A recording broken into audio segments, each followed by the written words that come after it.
Reimagining Success, episode 279, and we're looking at burnout, navigating burnout, and in particular in the context of making a big career change, business, new business, a transition, elevating, raising your ambitions, whatever that stage of your career is, and the importance of actually taking a moment, and more than a moment, to take care of yourself first and foremost. So cultivating compassion, self-compassion, and now resting, taking care of yourself before launching yourself into that next big, ambitious project. Looking forward to your thoughts on this one, and I hope it'll be a valuable reminder of taking care of yourself, the importance of doing so, whether you're headed that way towards burnout or you're already there.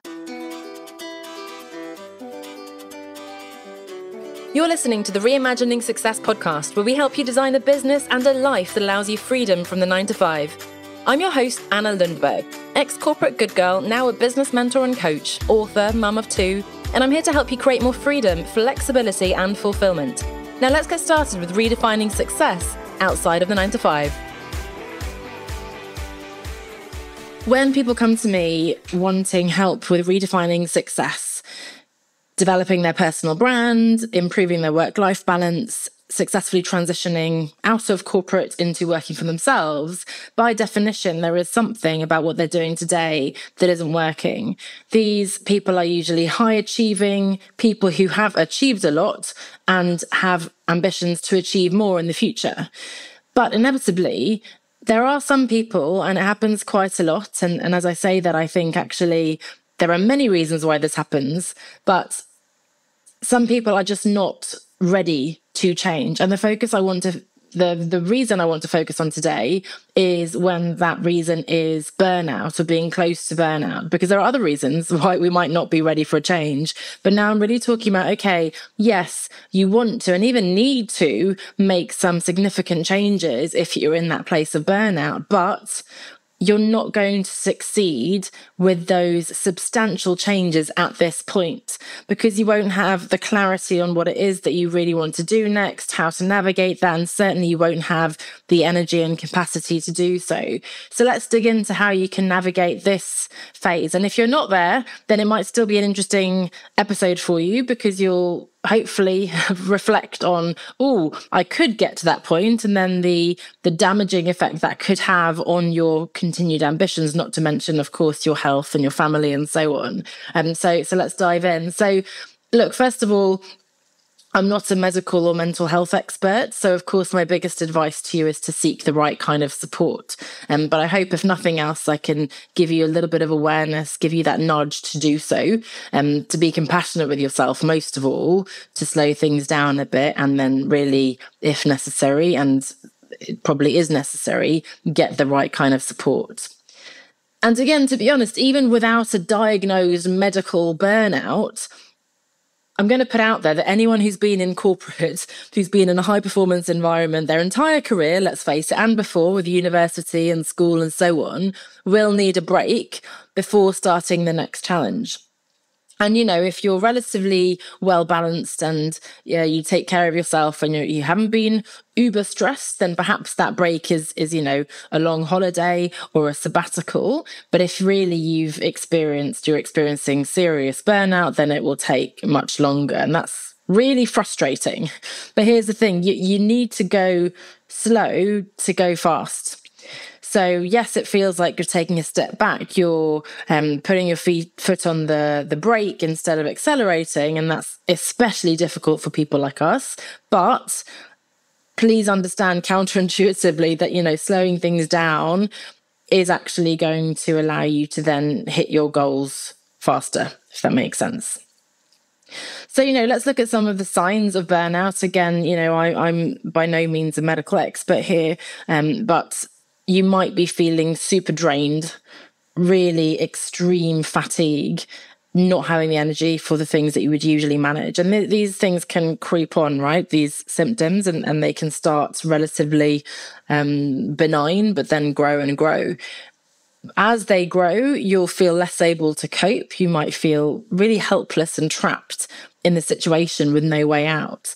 Unfortunately and ironically, we end up not being able to sleep, which of course makes us even more tired. We're lying anxious and stressed about the next day. Emotions can really be quite extreme, right? So we might be sad, it might come across as being angry, irritable, or even indifferent. And, we will often get physically ill as well a lot. So lots of bugs and things because we're not taking care of us, because we're really drained, maybe don't want to go out and see people and so on. But of course, this will be really personal to you. And to share my own experiences of when I know I've pushed myself too much, I talk often about the fact that I get migraines. I got my first migraine halfway through my university finals at Oxford. So that was wonderful, great timing there. And I've managed them better or more and less over the years. When I was single and carefree and traveling and not working so much, of course, naturally, it was easier to manage it. And with newborn babies and young children not sleeping so well and business taking off and so on, of course, the pendulum can swing back. So it's something I'm really keeping an eye on and, of course, seeking medical help with as well, looking at food I'm eating and so on. But anyway, migraines is my kind of medical sort of result of not taking care of myself. And it's certainly a clear sign that things aren't quite right. I also, of course, have difficulty sleeping. I'll find myself snapping at my partner and my kids, which of course is horrible. And I just don't want to really go along with or agree to any plans or adding more obligations to my plate, even when they're really nice things, right? So it's something I'm very, very conscious of, again, of course, with the migraines, but all the time. And if you listen to my podcast, you'll know that this is at the core of my philosophy. I like to think, I believe, and I shall die on the hill of flying the flag, whatever the metaphor is, that we can absolutely achieve amazing things in work, have those ambitions, make a difference, make an impact, earn a lot of money if that's what we want to do, and take care of ourselves, take care of our families, and pursue other interests and so on, right? So that's sort of my underlying philosophy. And as a result, I have to role model that because that's what I believe, and I want to role model that for my clients. So that's really, really, really important to me, which of course helps me then also do so. So I've mentioned compassion. I cannot overemphasize the need for compassion, self-compassion. And of course, that's very difficult. And so I, again, reiterate that you need to seek support, whether it's from your partner, from a colleague, from your boss, from medical professional. We can't cope by ourselves. That's the whole point in this moment. So we need to look for that external support. It's just not sustainable to go at this pace. Again, even if you don't think you're actually at the burnout stage, if there is such a sort of, neatly defined black and white phase, you will crash at some point if you haven't already, right? The example I share, and it's to do with physical health, which I think is more easy to sort of get to terms with. I suppose it's more tangible. Years ago, and it's my mum who tells me this story, so sorry, Dad, to keep sharing this, but I think it's an enlightening moment, an enlightening anecdote. And he was very senior, CEO of a big organisation, got a cold, couldn't possibly not go along to work and go to these important meetings. So, of course, he flew over and went anyway. What happened? He got pneumonia and was off for 3 months, let's say. So, we have this perspective that, no, there's no possible way that we can stop and take a break because our family needs us, our colleagues, our team, our business, whatever it is. We need to pay the bills and so on. Of course, unfortunately, if we don't proactively drop those balls, again, the metaphor of juggling all those balls, if we don't proactively choose which balls to drop and slow things down, then at some point, that choice will be made for us. If I don't stop when I'm pushing myself too hard and super stressed, and of course I might need to if I've got a big workshop to deliver, or I've got some, of course, childcare responsibilities and so on, I'll do it. But afterwards, I'll feel much worse for much longer than if I'd actually stopped and rested. It will only get worse and it will take longer to recover. So how can you address this? How can you actually, in this moment, get what you need, i.e. prioritise the rest and relaxation that you need to recover from burnout? And I think it starts with being honest with yourself. So, of course, having the awareness that this is happening, being honest. There's a whole host of difficult things caught up in this from a mindset perspective. I don't get burnout. I'm strong and I can cope and I thrive on busyness and high energy and I'm amazing at what I do and I'm this superhuman person. And that can really get in the way of recognizing and admitting that this is an issue and something that needs to be addressed. Now, this is a whole hornet's nest we could get into, but the truth is we all experience this kind of stress, right? It gets too much for all of us. It is in no way a weakness to experience stress, to admit that things are too much.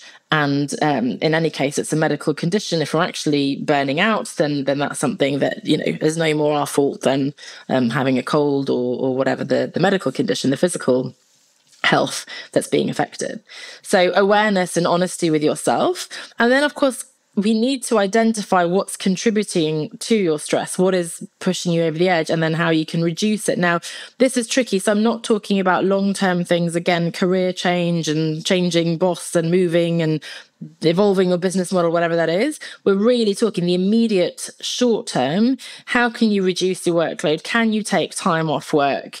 Can you hire someone else? Although that's more of a longer term strategy as well. You need that time off now. And I'm not going to add a long list of things for you to do. We could list yoga, meditation, or even job search, right? We don't want to add those things to your plate. If you're doing an activity, do it because it makes you feel good.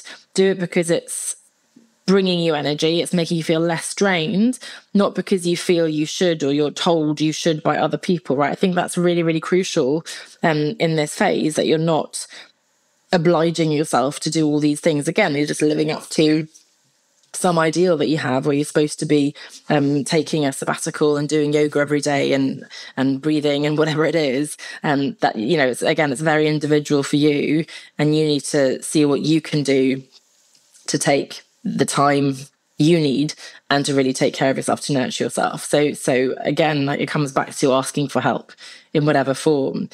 And to be honest, when it comes to, practical tips, I actually don't want to get into that now, because, if you are at this point, you need to be present. You need to focus on taking care of yourself right now. Now, once you're recovered, of course, we need to look at how you can better manage your workload, talking to your boss, changing roles, hiring people, changing jobs, creating boundaries in the short term, and then making more significant changes in the long term, perhaps. But that's not something that you should be worrying about now. And that comes full circle to the beginning of the episode where I said, some people who just aren't ready to launch themselves into that new thing, whatever the new thing is, whether it's a new business, a new job, perhaps, or a new challenge in your organization, you need a break and to take stock and take care of yourself. Again, even if you're not experiencing a medically diagnosed burnout, most of us in today's world are overwhelmed and stressed and so on. So it's only a good thing. You can't rest too much. So don't worry about overdoing this. So again, I'm not a medical professional. I'm not here to give you nutritional advice or any kind of medical advice at all. The reason I wanted to cover this episode before I go into sort of other pivotal moments in your career and other things you might be experiencing, how you can change it, is just, again, to have that awareness that if this is you, then the rest of the stuff doesn't matter. Don't worry about it. You need to take care of yourself now, whether you're heading that way or you're already there in this phase of burnout, before you can possibly hope to sort of get out of that. And I know, again, that's frustrating and disappointing to hear, but I just want to be honest with you to say that there's no list of strategies and tactics and, mentoring I can give you if this is where you are, because you really need to take care of yourself. So rest and compassion is my prescription for you at this moment. So I hope that's helpful. I hope it gives you either a little warning, a reminder of where you might be headed, or that final step that, yes, you do need to do something about this and you need to ask for help to manage that. Then I hope that has been valuable for you. And we'll talk about some other stages that you might be experiencing along sort of the career development path, where there are more concrete things that you can and should, within quotation marks, do in order to get to the next level. Take care of yourself. I'll see you next week. Bye for now. Thanks for listening to Reimagining Success with Anna Lundberg. I'm sure you know someone, a friend, a colleague, who could also benefit from this podcast. I'd love for you to share the podcast or maybe your favourite episode with them so that they can listen too. Thank you so much for your support.